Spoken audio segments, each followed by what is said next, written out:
Olá pessoal, meu nome é Léo Simão e bem-vindo a esta segunda aula do nosso Masterclass sobre como captar recursos para sua empresa. É uma Masterclass que eu estou fazendo focado no pequeno e no médio empreendedor, seja de empresa tradicional ou startup de tecnologia, que precisa de recursos para sua empresa agora. Por conta dessa pandemia que nós estamos passando, não só o Brasil, mas o mundo, ficou muito difícil obter recursos.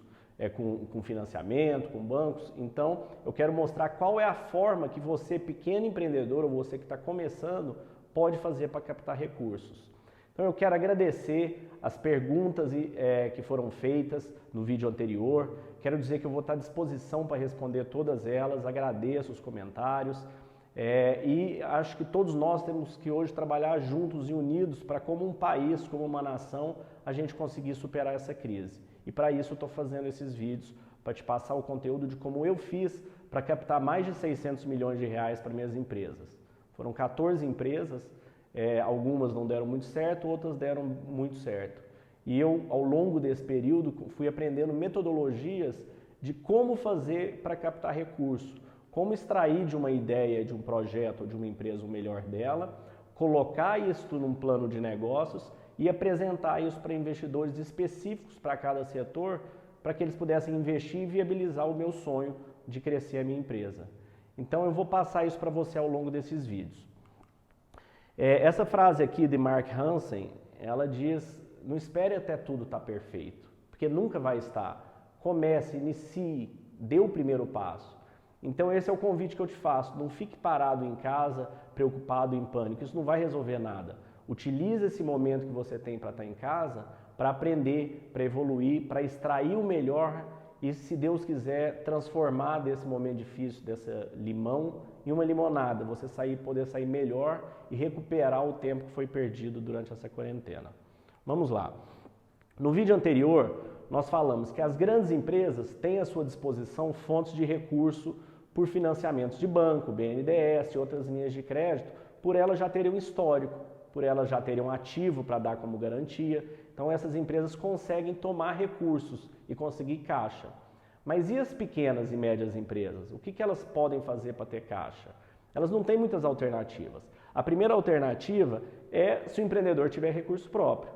Mas se ele tiver o recurso próprio, ele colocar e a empresa tomar mais recurso, necessitar de mais recurso do que ele tem, ele pode ficar no meio do caminho e morrer na praia. A empresa pode não dar certo também, ele queimar todas as suas economias. A gente sabe que empreender é uma atividade de risco. Ele pode pedir dinheiro para amigos e familiares. Mais uma vez, tem o risco de dar errado, ele ficar endividado, perder as amizades. Então é complicado também pedir empréstimo. Factories e agiotas, né? Eu expliquei no vídeo anterior, as factories são entidades regulamentadas que podem emprestar dinheiro, descontar cheques e duplicatas, e agiotas são pessoas físicas que não são autorizadas a fazer isso. Em ambos os casos, você vai ter uma taxa de juros muito alta que pode inviabilizar depois, tornar uma dívida impagável. Então também não é uma opção boa. E por fim, a captação de recursos com o investidor, que é o que nós vamos tratar ao longo dessas masterclasses. Ok? Vamos lá então. Quais as vantagens de ter um investidor? Como tudo na vida, tem vantagens e tem desvantagens. Então eu vou passar as principais delas. Eu já tive, na BB Store, eu cheguei a ter mais de 20 investidores de fundos internacionais. No meu negócio de loteamento, eu tenho family offices, famílias do setor de imobiliário. Em outros negócios, agro, nós buscamos famílias, investidores interessados nos negócios do agro. Em outros negócios que eu já tive menores, de comércio e varejo, eu trouxe amigos que colocaram dinheiro e ficaram sócios. Então, assim, desde captar pequenas quantias, 10 mil, 20 mil, 50 mil reais para um negócio, até milhões de reais, o processo é o mesmo. É você extrair o melhor valor do seu negócio e conseguir apresentar isso para as pessoas certas que têm interesse em investir naquilo. Então, voltando, quais são as vantagens de ter um investidor? A primeira delas é que existem milhares de pessoas e empresas e fundos que têm muito recurso para investir. E nesse momento que nós estamos, as taxas de juros estão muito baixas, nunca estiveram tão baixas na história, principalmente no Brasil. E o que acontece quando a taxa de juros está baixa? Os investidores, se eles colocarem seu dinheiro num fundo normal, num banco, num fundo de renda fixa, uma poupança, eles vão ter juros negativos, porque a hora que vem a inflação eles perdem dinheiro. Então eles são obrigados a colocar esse dinheiro em atividades empreendedoras, no empreendedorismo, porque é o empreendedorismo que consegue dar um retorno muito alto no capital. Então por isso que o governo abaixa a taxa de juros e os investidores têm que colocar na atividade empreendedora. Então eu digo mais uma vez, essa crise pode sim se tornar, vai ser dura, vai ser difícil, mas quem conseguir superar e se preparar vai ter a oportunidade de ter muito recurso à disposição para investir. Então, essa é uma das grandes vantagens. O que o empreendedor precisa para usufruir disso? Ele precisa de um bom negócio, de um bom desenho de um negócio, de um projeto, de bons números, de uma boa apresentação e de saber buscar o investidor correto para aquele negócio. Qual que é a segunda vantagem? É possível captar desde pequenas quantias, como eu disse, captar 50 mil, 30 mil, se você tem um bar, um restaurante, às vezes precisa de 150 mil, se você tem uma pequena indústria, às vezes vai precisar de alguns milhões, às vezes se a sua empresa é uma startup de tecnologia, vão precisar de bastante recurso, cada um tem um volume, mas o processo é o mesmo, não muda. O que muda, repito, é você saber organizar a sua ideia, seu projeto, saber entender quem são os potenciais investidores, os tipos de investidores para aquele negócio e ir atrás desses investidores. Eu vou mostrar tudo como isso é feito. Para vários tipos de negócio, não é necessário que o empreendedor já tenha experiência. Então, mais uma vez, quando a gente fala de tecnologia, a maior parte das empresas de tecnologia, startups, como são chamadas, vem de empreendedores sem experiência, que saíram da faculdade ou largaram a faculdade, temos N exemplos. Então, se você tem um bom negócio, se você consegue estruturar isso bem feito e conseguir chegar numa pessoa e num investidor, seja um amigo, um investidor estratégico, um fundo, e conseguir apresentar essa ideia, existe sim recurso para ser investido e existe muitos milhões. O terceiro, a captação de investimento ela não é uma dívida. Então, como eu disse anteriormente, as opções para pequena empresa, uma das grandes vantagens da captação de investimento é que ela não é dívida.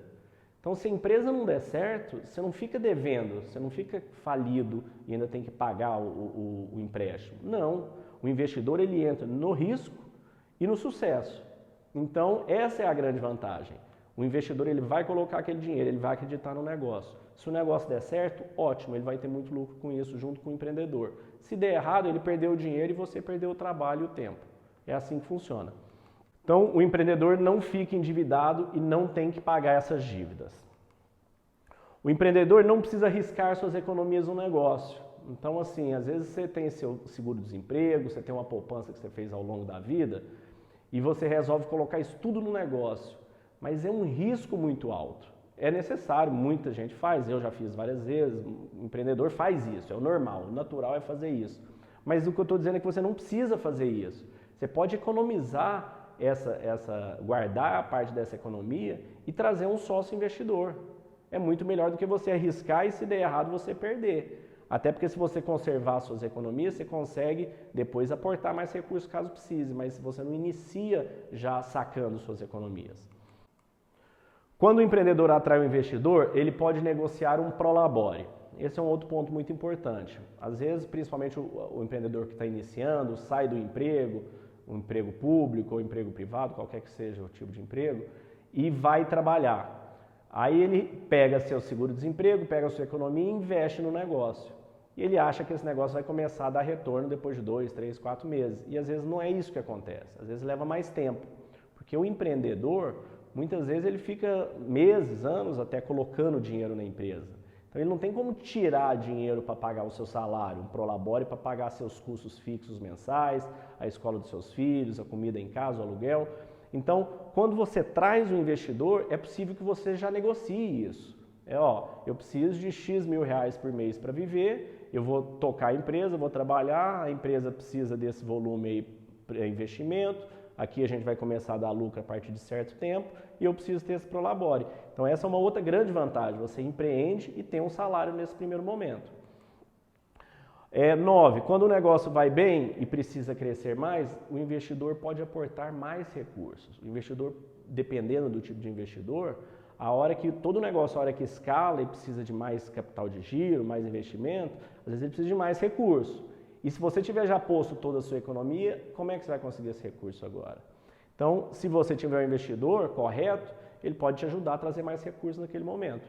Vai aumentar a participação dele e tudo, mas vai viabilizar o negócio.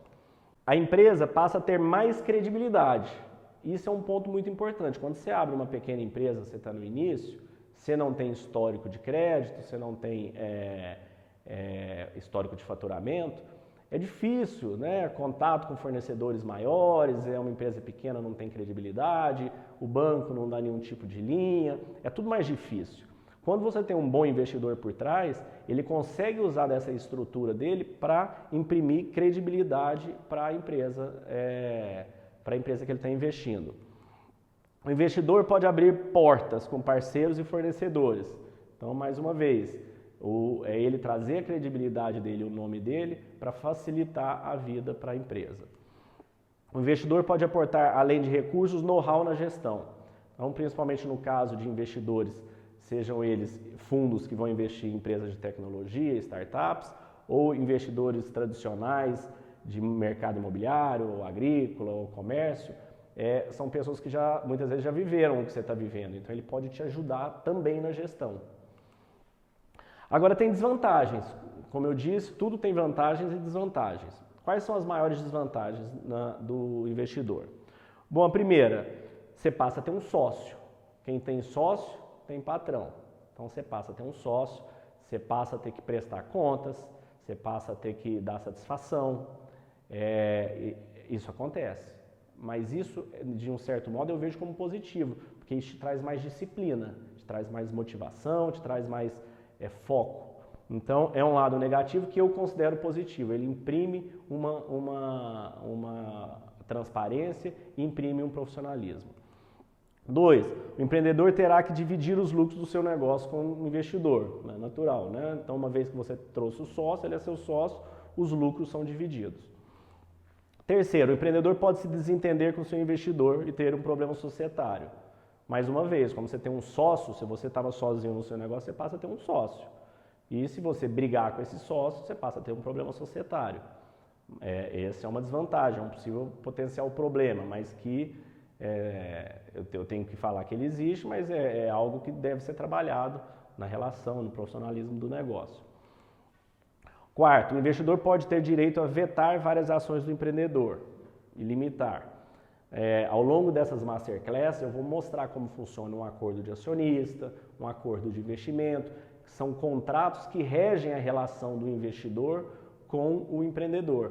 E ele pode dizer, nesses acordos de acionista, as coisas que para o empreendedor fazer, ele tem que aprovar. Algumas coisas ele não vai aprovar, outras não. Então, eu vou abrir um restaurante de comida mexicana. Aí, de repente, eu abro o restaurante, o cara coloca ali R$1 milhão. Aí, de repente, eu mudo e falo, agora eu quero virar uma loja de roupas. Entendeu? Então, ele vai falar, não, para mudar o que a empresa faz, eu tenho que aprovar. Então, esse tipo de coisa é tudo regido no acordo de acionista e contrato social, que eu vou falar mais à frente. Depois nós temos, o empreendedor pode ser obrigado a pagar recursos para o investidor, no caso da venda da empresa, antes. Então existem também várias formas de ser negociado, eu vou passar sobre cada uma delas, mas existe principalmente no setor da tecnologia, o investidor colocou R$1 milhão na empresa. A empresa foi vendida depois de 2 anos por R$1 milhão. Esse R$1 milhão vai para ele, paga ele. Vendeu por 10 milhões, aí paga R$1 milhão para ele e os 9 são divididos. Mas nós vamos olhar muito a fundo, tem muita nuance em cima disso, mas esse é um ponto que tem que ser observado. A gestão da empresa e a prestação de contas que é mais burocrática e lenta, né? Remete ao primeiro, você passa a ter um sócio, ela é mais burocrática, ela precisa de algumas aprovações, mas eu, no meu ponto de vista, acho que isso traz transparência e profissionalismo para o empreendedor. Então, agora, nós vamos falar sobre o que é um processo de captação e como ele funciona. O processo de captação, ele tem 3 fases principais. A primeira fase dela é a preparação. O que é a preparação? É você pegar aquela ideia, aquele conceito ou aquele negócio que você já tenha, né? Eu tenho uma hamburgueria, eu tenho uma loja de roupas, eu tenho um site de um sistema novo de tecnologia que eu estou desenvolvendo. Então, qualquer que seja o negócio que você está, é você pegar aquele conceito e conseguir colocar aquilo num papel. O que que aquilo faz, quais são os prós, os contras, qual que é o seu diferencial, como é que você está resolvendo um problema, uma dor do cliente, e mostrar isso. O segundo é a parte financeira do negócio. É você entender quais são os seus custos, qual é a sua margem, qual é a sua receita, conseguir projetar isso ao longo do tempo, conseguir elaborar quanto você vai precisar de recurso ao longo do tempo, é montar uma análise financeira. Nós vamos passar, ao final dessa aula eu vou dar até uma meta para você começar já a trabalhar em cima desse financeiro, para a gente poder avançar junto nas próximas aulas. E por fim, com esses dois materiais, você vai montar um plano de negócios, ou como é chamado em inglês, um business plan, que nada mais é do que uma apresentação em PowerPoint, que tem entre 10, 15, 20 e poucas páginas, dependendo da empresa, onde ela vai dar o passo a passo do que é o negócio, quais são os seus números financeiros, o que você enxerga daquilo, diferenciais, tecnologia, enfim, vai passar por tudo isso. A segunda parte do processo de captação é o que é chamado de roadshow em inglês. Em português seria umas reuniões, né? Reuniões com investidores. O que constitui isso? Você estar preparado com todo esse material, conseguir elencar por tipo de negócio que você tenha, qual é seu tipo de investidor. Então, por exemplo, em tecnologia, tem o investidor anjo, tem o semente, tem o venture capital, tem o private equity, tem uma série de investidores. Para o empreendedor tradicional, tem investidores específicos daquele setor, tem investidores estratégicos, tem amigos, familiares, tem uma série de possibilidades para o ramo tradicional. É você conseguir selecionar uma lista, passar por essa lista, conseguir agendar reuniões, eu vou passar em cima de tudo isso, como funciona para cada um dos dois setores, seja o tradicional, seja o de tecnologia, e conseguir apresentar o seu negócio de uma forma que seja confiável, que seja profissional e que consiga despertar o interesse no investimento. E por fim, o fechamento. Então no fechamento a gente tem os contratos que são feitos, como é que é feito o valuation da sua empresa, as técnicas de negociação. Então nós vamos passar por passo a passo de como funcionam todas essas etapas aqui também. Então esse é um processo de captação. No próximo vídeo, agora nós vamos terminar esse vídeo que ele já está ficando meio longo, e eu vou começar com base nos seus comentários, nas suas dúvidas, eu vou produzir, eu vou tentar tirar essas dúvidas no próximo vídeo. Mas o objetivo do próximo vídeo é a gente entrar já na fase de preparação. Então o que nós vamos fazer? A primeira parte da preparação que eu queria deixar para você, uma tarefa para você já começar a se organizar, para você já dar o primeiro passo. Não ficar parado, esperando, né? Nós estamos em casa, temos muito tempo hoje em dia. Então, o que eu gostaria que você fizesse? Que você começasse a elaborar o seu primeiro DRE. O que é um DRE? Um demonstrativo de resultados. Você buscar na internet, eu vou deixar umas planilhas aqui no link abaixo, para que você já tenha um modelo. Mas é uma coisa simples. Caso você já esteja mais avançado, já tenha seu DRE montado, ótimo, acho que é hora de revisá-lo.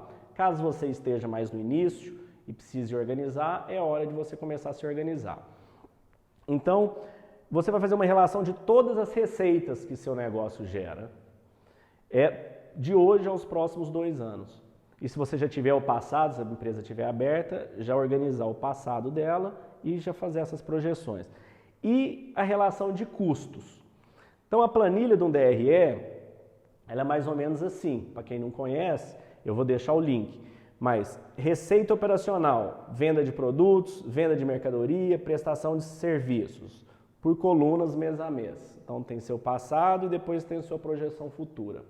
Eu vou entrar com detalhes nisso. Agora eu só estou dando o básico para você começar a se preparar antes da próxima aula. Depois, dedução da receita bruta. O que tem de devolução de vendas, abatimentos e impostos. Aqui você vai chegar na sua receita líquida. Depois nós temos os custos das vendas, o que você tem de custo de produto, custo de embalagem, mercadoria, produtos, serviços prestados.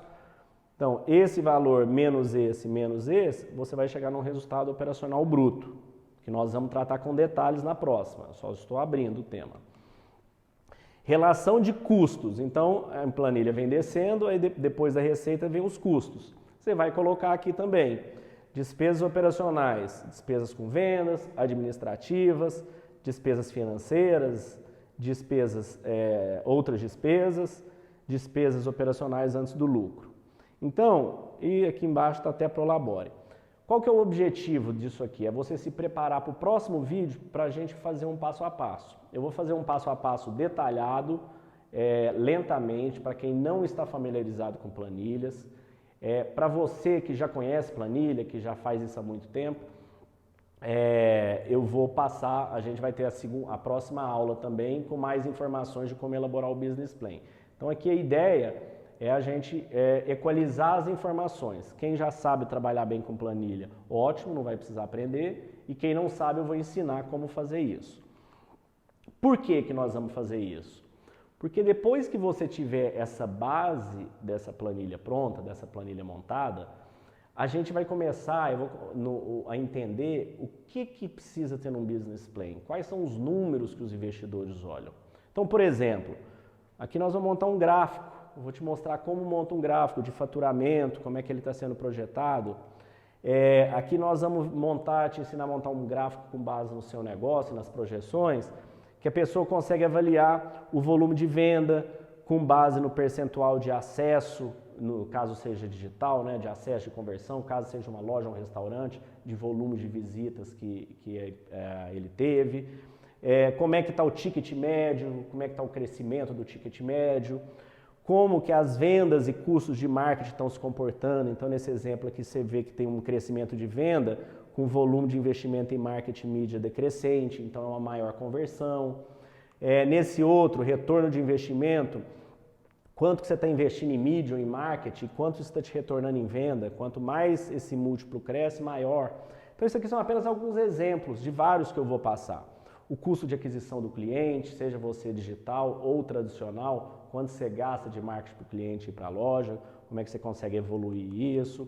O seu capital de giro, né, o que você tem de estoque parado dentro da sua empresa, o que você tem de recebíveis, como é que está seu float. Então nós vamos passar em etapa por etapa. Para você que já sabe, vai validar o que você já sabe. Para você que não sabe, eu vou ensinar o passo a passo. Giro de estoque, como é que você está a sua eficiência do estoque, custos administrativos com relação ao seu faturamento, então quanto você fatura e como é que está o percentual dos seus gastos administrativos. Então são uma série de relatórios e todos eles começam com aquele primeiro exercício. Então nós vamos passar por todos eles com base naquele primeiro exercício. Então pessoal, eu vou terminar esse vídeo aqui, eu espero que você tenha gostado. Por favor, deixe seus comentários. Me mande, acesse nossos canais, captei.com, siga nossa página do YouTube, que eu vou postar bastante conteúdo lá. E eu estou à disposição para te ajudar, para ajudar o empreendedor brasileiro a sair dessa crise que nós estamos.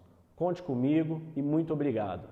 Essa frase do Winston Churchill, o sucesso é ir de fracasso em fracasso sem perder o entusiasmo. E acho que é isso, gente. A gente tem que lutar. Eu, como disse no vídeo anterior, comecei minha vida tendo a empresa do meu pai quebrado, tive que começar lá de baixo.